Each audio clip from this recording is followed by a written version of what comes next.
Clip number 393 انشاءاللہ عز و جل اس کلپ میں سورہ اعراف کی آیت نمبر 199 سے 200 تک کی تلاوت، ترجمہ اور تفسیر قرآن صراط الجنان سنیں گے۔ بسم اللہ الرحمن الرحیم۔ اللہ کے نام سے شروع جو نہایت مہربان رحمت والا ہے۔ خذ العفو وأمر بالعرف وأعرض عن الجاہلین۔ ترجمہ: اے حبیب، معاف کرنا اختیار کرو اور بھلائی کا حکم دو اور جاہلوں سے منہ پھیر لو۔ خذ العفو، اے محبوب معاف کرنا اختیار کرو۔ اس آیت میں نبی کریم علیہ الصلوۃ والسلام کو 3 باتوں کی ہدایت فرمائی گئی ہے۔ نمبر 1، جو مجرم معذرت طلب کرتا ہوا آپ کے پاس آئے تو اس پر شفقت و مہربانی کرتے ہوئے اسے معاف کر دیجئے۔ نمبر 2، اچھے اور مفید کام کرنے کا لوگوں کو حکم دیجئے۔ نمبر 3، جاہل اور ناسمجھ لوگ آپ کو برا بھلا کہیں تو ان سے الجھئے نہیں بلکہ حلم کا مظاہرہ فرمائیں۔ عفو و درگزر اور سیرت مصطفیٰ صلی اللہ تعالی علیہ وسلم، رسول اکرم صلی اللہ تعالی علیہ وسلم کی پوری زندگی عفو و درگزر سے عبارت تھی۔ آپ کے بے مثال عفو و درگزر کا ایک واقعہ ملاحظہ ہو۔ چنانچہ تاجدار رسالت صلی اللہ تعالی علیہ وسلم کی شہزادی حضرت زینب رضی اللہ تعالی عنہا کو ان کے شوہر ابو العاص نے غزوہ بدر کے بعد مدینہ منورہ کے لیے روانہ کیا۔ جب قریش مکہ کو ان کی روانگی کا علم ہوا تو انہوں نے حضرت زینب رضی اللہ تعالی عنہا کا پیچھا کیا، حتیٰ کہ مقام ذی طویٰ میں انہیں پا لیا۔ حبار بن الاسود نے حضرت زینب رضی اللہ تعالی عنہا کو نیزہ مارا، جس کی وجہ سے آپ اونٹ سے گر گئیں اور آپ کا حمل ساقط ہو گیا۔ اتنی بڑی اذیت پہنچانے والے شخص کے ساتھ نبی رحمت صلی اللہ تعالی علیہ وسلم کا سلوک ملاحظہ ہو۔ چنانچہ حضرت جبیر بن مطعم رضی اللہ تعالیٰ عنہ فرماتے ہیں کہ جعرانہ سے واپسی پر میں سید عالم صلی اللہ تعالی علیہ وسلم کے پاس بیٹھا تھا کہ اچانک دروازے سے حبار بن الاسود داخل ہوا۔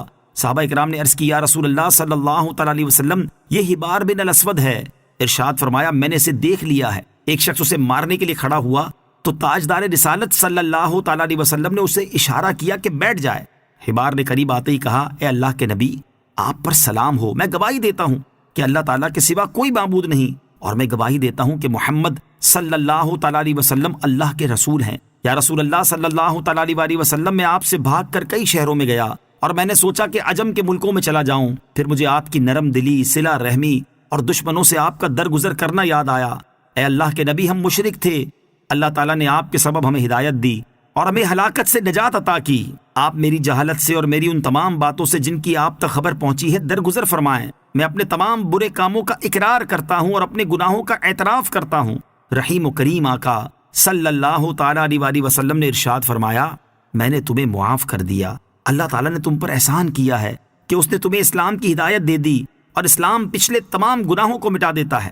اس طرح کے 20 واقعات ہیں جن میں عظیم عفو و درگزر کی جھلک نمایاں ہے۔ جیسے آپ صلی اللہ تعالی علیہ وسلم نے ابو سفیان کو معاف کر دیا، اپنے چاچا حضرت حمزہ رضی اللہ تعالیٰ عنہ کو شہید کرنے والے غلام وحشی کو معاف کر دیا، حضرت حمزہ رضی اللہ تعالیٰ عنہ کا دانتوں سے کلیجہ چبانے والی ہند بنت عتبہ کو معاف کر دیا، یوں ہی صفوان بن معطل، عمیر بن وہب اور اکرمہ بن ابو جہل کو معاف کر دیا، سراقہ بن مالک کو امان لکھ دی، اور ان کے علاوہ بہت سے ظالموں اور ستم شعاروں کے ظلم و جفا سے درگزر کر کے معافی کا پروانہ عطا فرما دیا۔ آیت میں مذکور حکم ہر مسلمان کے لیے ہے کہ عفو و درگزر اختیار کرے، نیکی کا حکم دے اور جاہلوں سے منہ پھیر لے۔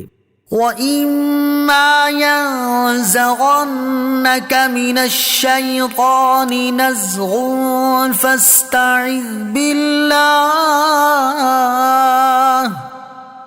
إِنَّهُ سَمِيعٌ عَلِيمٌ۔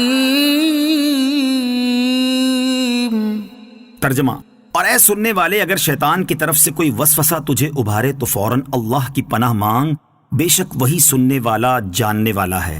وَإِمَّا يَنزَغَنَّكَ مِنَ الشَّيْطَانِ نَزْغٌ۔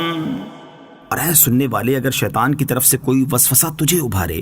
اس آیت میں خطاب نبی کریم صلی اللہ تعالی علیہ وسلم سے ہے، اور مراد اور لوگ ہیں کیونکہ شیطان آپ علیہ الصلوۃ والسلام پر مسلط نہیں ہو سکتا۔ اور اس کا معنی یہ ہے کہ اے انسان، اگر شیطان کی طرف سے کوئی وسوسہ تجھے اللہ تعالیٰ کی نافرمانی وغیرہ پر ابھارے تو اس کے شر سے اللہ تعالیٰ کی پناہ مانگ، اور اپنے آپ سے اس وسوسے کو دور کیے جانے سے متعلق اللہ تعالیٰ کی بارگاہ میں التجا کر، بے شک وہ تیری دعا کو سننے والا اور تیرے حال کو جاننے